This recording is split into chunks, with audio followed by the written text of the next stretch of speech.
Всем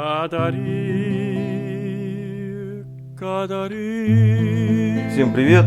Небольшая предыстория, почему я в рубашке. Это очень неудобно. По мне, это вот никогда не любил я строгие вещи. Такую форму одежды почему-то принято считать правильной, красивой и так далее. Очень нравится девочкам. Но вот, несмотря на ее стоимость и крутость некоторых брендов, я всегда ставил под сомнение функционал.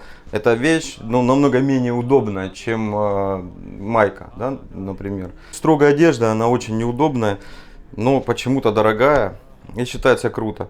Почему сегодня вот навеяла мысль одеть, кстати, именно эту рубашку, она сделана в Италии, купил я ее в Германии, она очень дорогая. Здесь на всякий случай написали, вот этот значок, он означает Роберто Кавалли, чтобы никто не подумал, что это какой-нибудь Хендерсон там за 5000.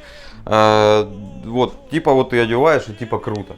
Стоит ли она этих денег? Она этих денег не стоит, это обычная рубашка. Мысль одеть эту рубашку мне вот навеял именно усилитель, который сегодня у нас на обзоре. Это Mosconi D2, D2, четырехканальник со встроенным процессором, Bluetooth. Это очень красивая вещь, ее очень приятно держать в руках, она очень дорогая. Она стоит без дооснащений около 40 тысяч, сам усилитель. То есть по аналогии с рубашкой у нас возникает вопрос, стоит ли денег Made in Italy, стоит ли денег хороший внешний вид, качество и так далее. Есть ли тут функционал? Вот, если в случае с рубашкой это очевидно, никакого функционала здесь нет. Да и красота сомнительная, да, я поменьше был, когда последний раз одевал эту рубашку. Вот, в случае с бесполезными итальянскими вещами здесь ответ очевиден. Это нахрен не надо, и вы можете подобрать то же самое в 5 раз дешевле, с тем же функционалом и с не менее богатым внешним видом. Вот, что же в случае с усилителем? Нам предстоит сегодня ответить на вопрос, кому этот усилитель пригодится, в какие автомобили и что он умеет. Конечно, будет обзор его возможностей, конечно, будет мануал, как его правильно подключить и настроить. Это все я расскажу. Мы подключим его к компьютеру, у него есть встроенный процессор, и я покажу, как он работает. Честно говоря, я еще не разбирался с ним, там есть косяки, я только с ними пока разобрался. Вот, и сегодня вместе с вами буду разбираться именно с самим процессором. Очень интересно, может ли действительно сюда поместиться 4 канала по 100 Вт, это очень большой вопрос. Ну, однако это цифровик, это усилитель D-класса, поэтому в ущерб качеству, как принято считать, скорее всего здесь неплохая мощность. У нас был анонс усилителей Kix и Pioneer 1004, тоже малыши, но категории немножко разные у этого усилителя и у тех. И те даже в разных немножко категориях находятся, разное применение. Ну, о них в следующем выпуске уже более подробно. Это устройство я поставил в приоритет перед ними, они у меня уже вот лежат, я на них уже делал обзор, но отложил и стал делать вот это устройство. Действительно, мне его посмотреть интересней. Мне очень интересно, что такое Bluetooth, что он делает. Можно ли ему давать сигнал по Bluetooth или это для управления. Я этого еще не знаю, в инструкции этого не увидел. Очень интересное устройство, поэтому оно у нас будет первее, чем Kix с Pioneer. Начнем сейчас с упаковки, с его внешнего вида. Покажу сейчас крупным планом. И что идет в комплектации, какие дооснащения вы можете к нему докупить. Рубашку, если вы не против, я сниму. В ней очень жарко, неудобно. И вот я чуть-чуть подрос с того времени. Боюсь, я сейчас повернусь неправильно, она лопнет.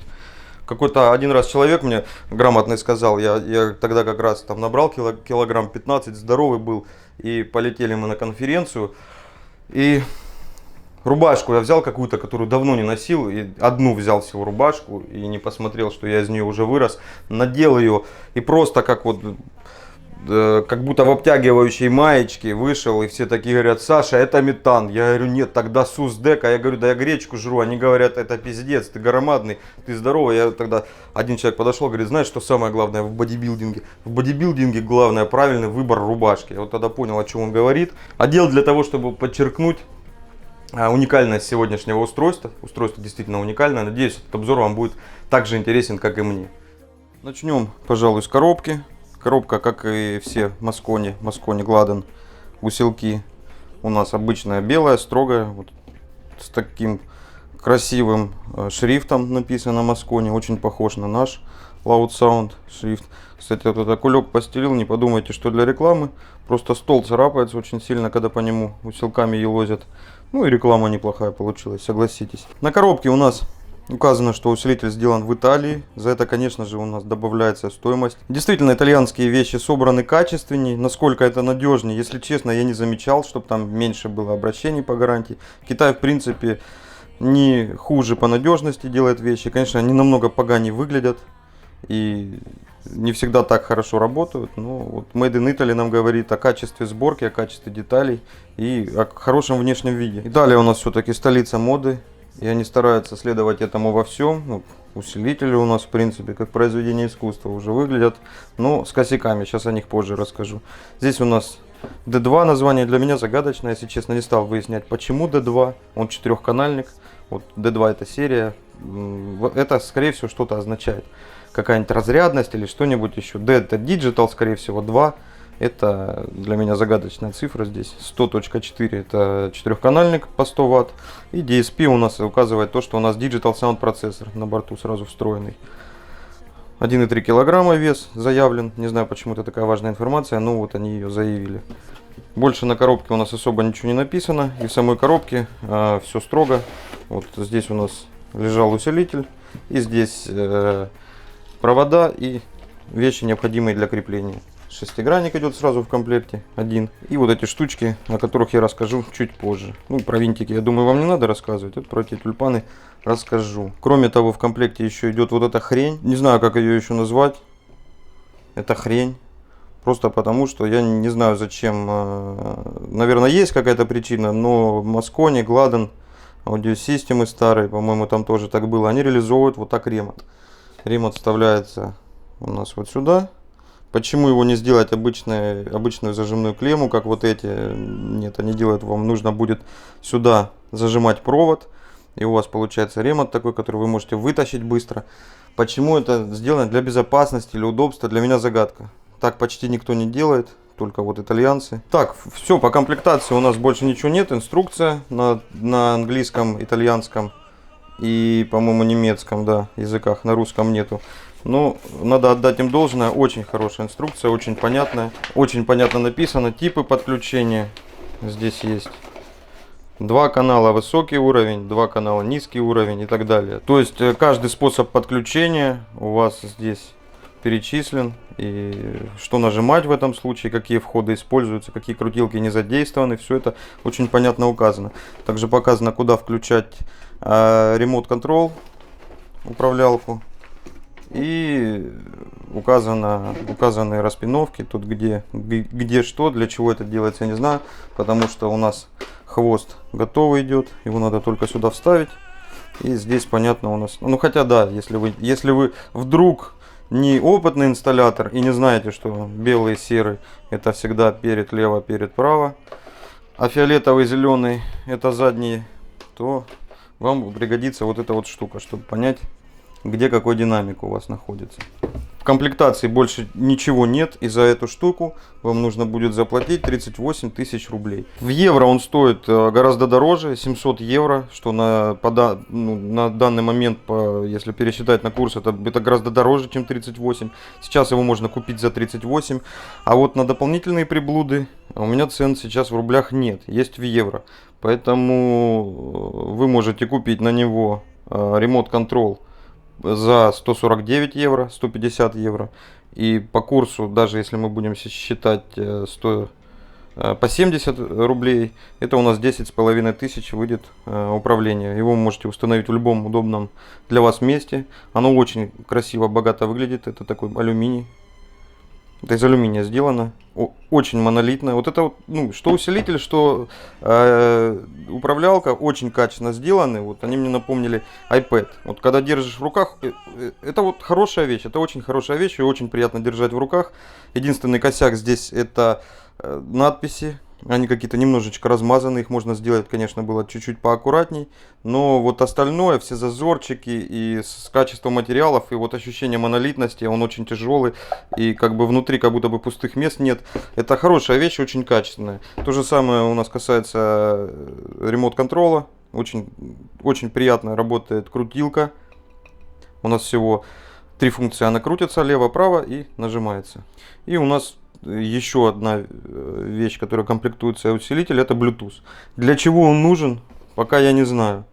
Можно ли передавать на усилитель сигнал с него, то есть работать без головного устройства, либо это для управления, Рукс его будет понимать. То есть сейчас я с этим разберусь и вам об этом скажу. Но у нас есть Bluetooth, но меня пугает даже не столько вопрос, для чего он. Меня пугает вопрос, как его сюда вставлять. Извините за выражение. У него здесь нет защиты от дурака, никаких желобков. И его можно вставить как вверх ногами, так и вверх головой. И непонятно на самом деле, как правильно. Вот, я надеюсь, что у нас плата это низ. Ну, вот это вот такой косяк, который сразу бросается в глаза. Я не знаю, как его вставлять. Сейчас мы перейдем к самому усилителю, к тому, что у нас находится на панели управления. На остальных стенках усилка у нас ничего нет. Здесь вот такая красивый радиатор охлаждения, надпись. Усилок, еще раз повторюсь, очень хорошо выглядит и очень приятный на ощупь. Это правда хорошая вот вещь. Когда берешь такую вещь в руки, еще раз повторюсь, как iPad. Очень приятно держать в руках. Теперь перейдем к входам, терминалам и регулировкам. Итак, поехали. Mosconi D2 100.4. Он у нас 4-канальный. Вы можете подключить к нему перед, зад, лево и право. Либо это будут пищалки и мидбасы. У нас есть колодка сразу с проводами выведенными. Вам это очень удобно на самом деле, когда так. И вы можете вот с помощью ее подключить сразу динамики. Конечно, если вы меломан, музыкант с опытом, скорее всего, эти провода вы замените, впаяете сюда новые, либо, ну, я не знаю, что вы будете делать. Ну, как бы не камильфо оставлять штатные провода. У нас входных терминалов 4. То есть перед лево-право, зад лево-право. Вы можете подать ему сигнал. Делителя здесь нет, как на других Mosconi. Функция переключения с 2 каналов на 4. Но я подозреваю, что она есть в настройках самого процессора. Честно говоря, я никогда не настраивал процессор Gladden.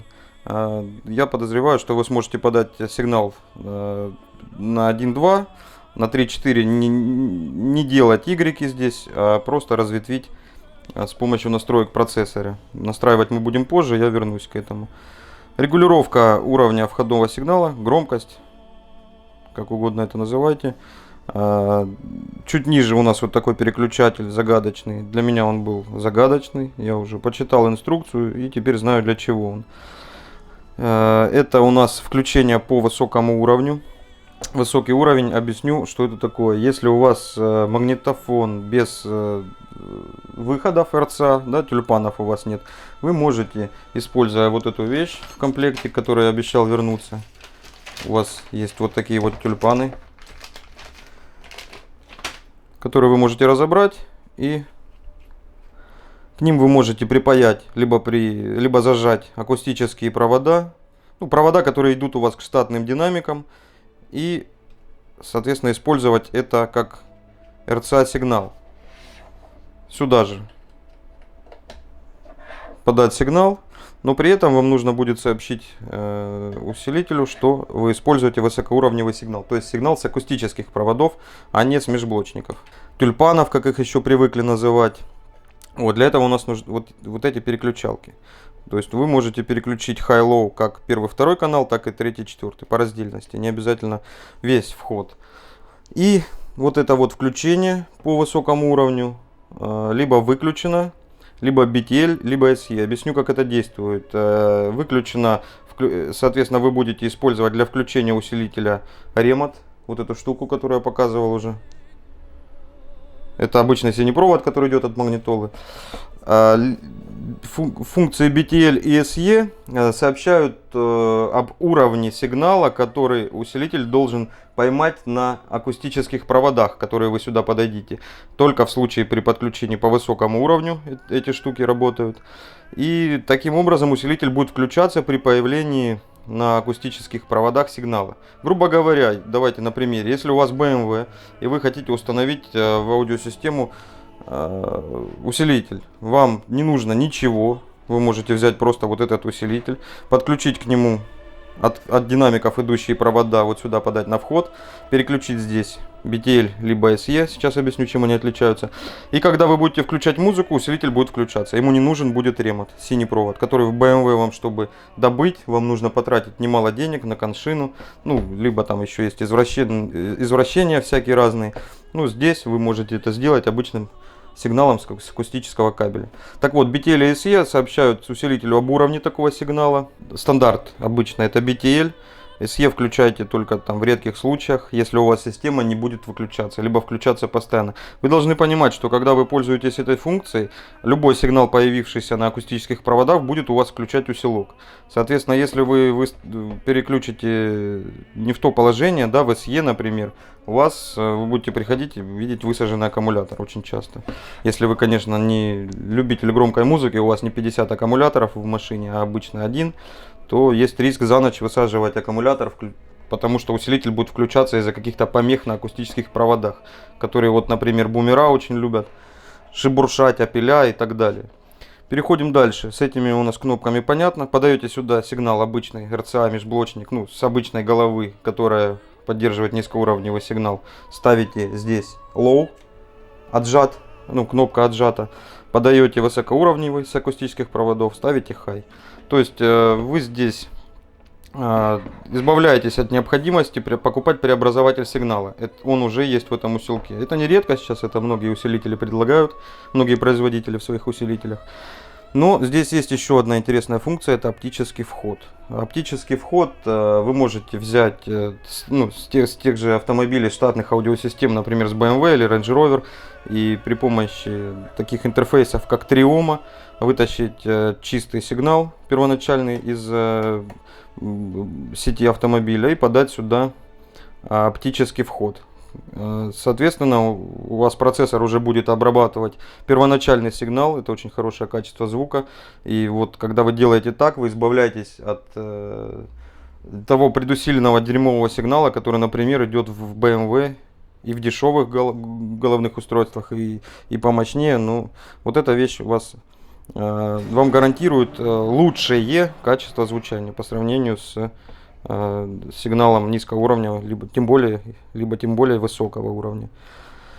Вот этот разъем у нас для подключения ремонт-контрола, к нему вернемся позже, как ее управлять. Дальше у нас здесь индикатор клиппинга, это входной сигнал, я так понимаю, скорее всего, и будет у вас загораться лампочка, если у вас входной сигнал слишком мощный, чтобы вы не пожгли динамики клипом, либо не слушали срань, вы сможете видеть по этим лампочкам, насколько чистый сигнал у вас идет. Если они загораются, мигают, либо тем более горят, значит сигнал у вас перегружен. Дальше терминал минус-плюс, ремонт у нас, опять повторюсь, вот эта штучка, и предохранитель на 40 ампер, что говорит нам о том, что на входе усилитель может переварить порядка полкиловатта. И по центру усилителя у нас находится еще два разъема RCA, это выход и выход на сабвуфер, либо на мидбас. То есть у нас усилитель фактически получается 6-канальный.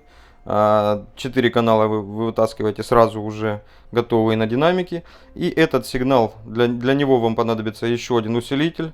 Вы можете подключить сабвуфер и настроить его с помощью этого процессора, встроенного в этот усилитель. У вас отсюда уже пойдет обработанный настроенный сигнал. Вы просто воткнете его в моноблок и моноблоком запитаете сабвуфер. Либо же вы можете сделать полноценную трехполоску, пустив эти вещи на мидбас, а на сабвуфер взяв сигнал еще откуда-то, либо разветвив уже этот сигнал. В общем, вариантов тут масса. Смысл в том, что вот эти вещи, вот эти выхода этот усилитель обрабатывает сам и подает уже готовый сигнал для динамиков. Здесь мы получаем низкоуровневый сигнал для еще одного усилителя, который вы можете использовать как угодно. Все и сложно, и просто на самом деле. Для опытных установщиков такой усилитель не будет являться какой-то там проблемой. У нас вот остается только нерешенный вопрос с Bluetooth. Сейчас мы будем разбираться, что это. По высокому, низкому уровню я вам объяснил. И вот эта вот штучка AutoSense. То есть, если у вас есть полноценный ремонт, и вы включаете усилитель с помощью ремонта, как правило, синий проводок, который идет от магнитолы, вот эта штука у вас должна AutoSense стоять в OFF. Ну, либо, если у вас стоит BTL или SE, пожалуйста, экспериментируйте, посидите возле усилителя несколько минут, посмотрите при выключенном автомобиле, не включается ли он, нет ли у вас сигнала какого-то там лишнего на акустических проводах.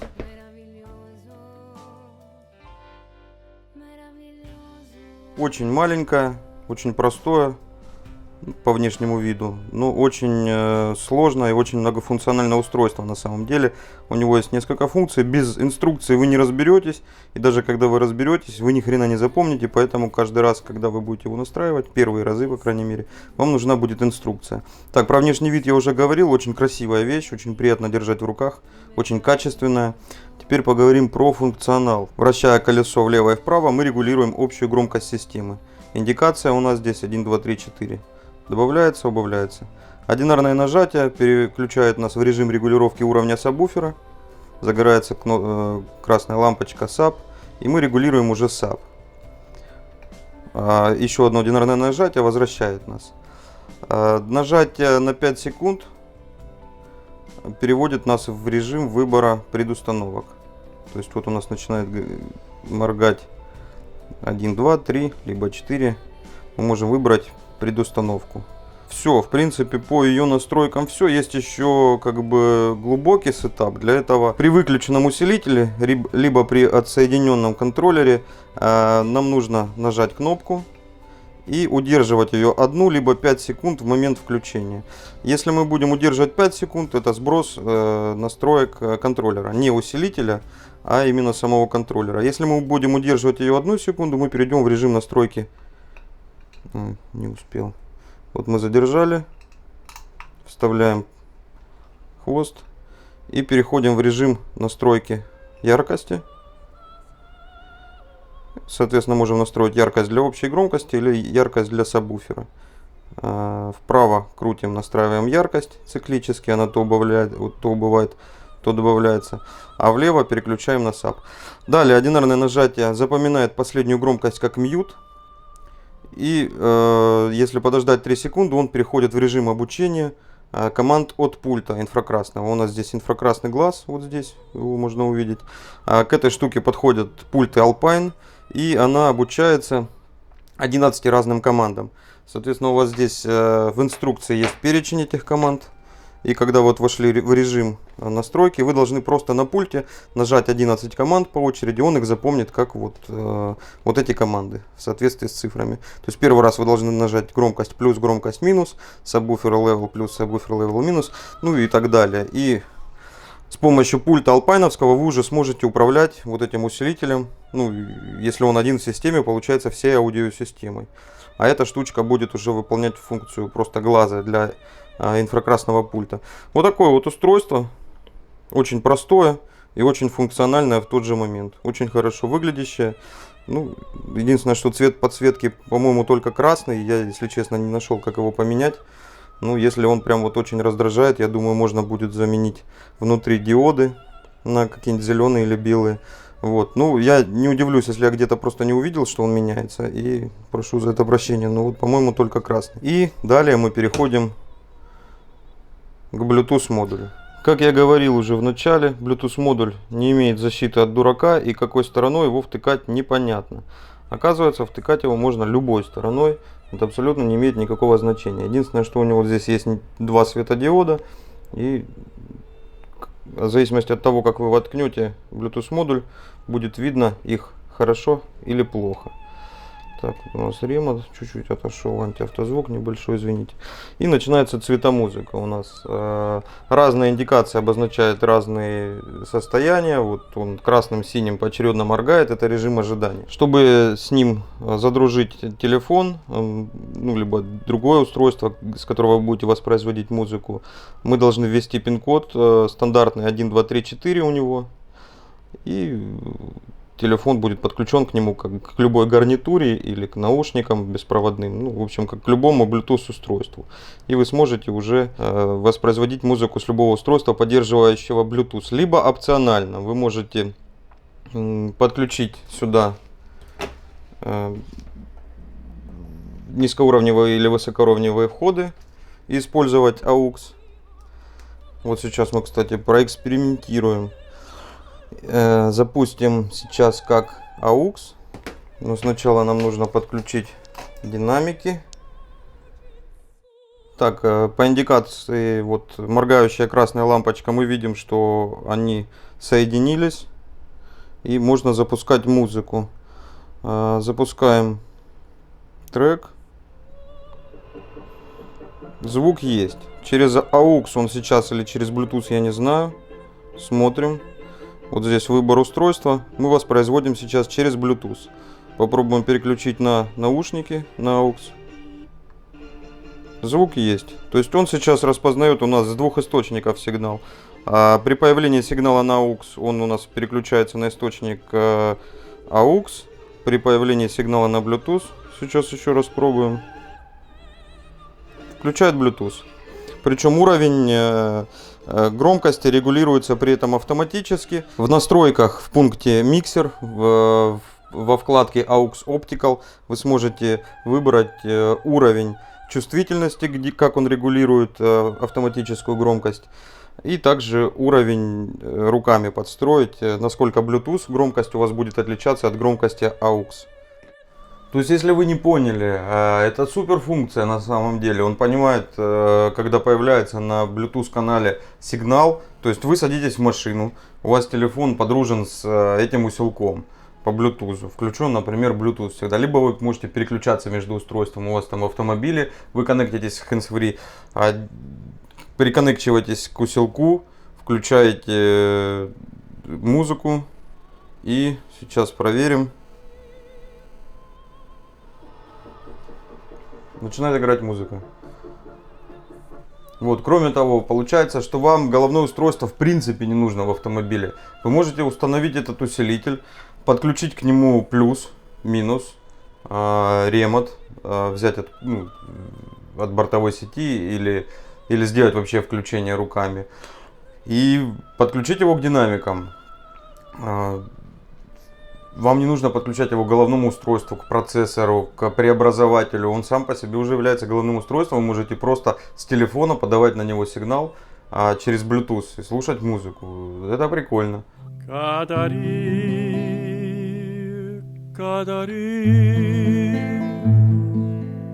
Perché mi dici sto parole amar? Perché me parli o cuore mi tormiente Catarina, non te scordare.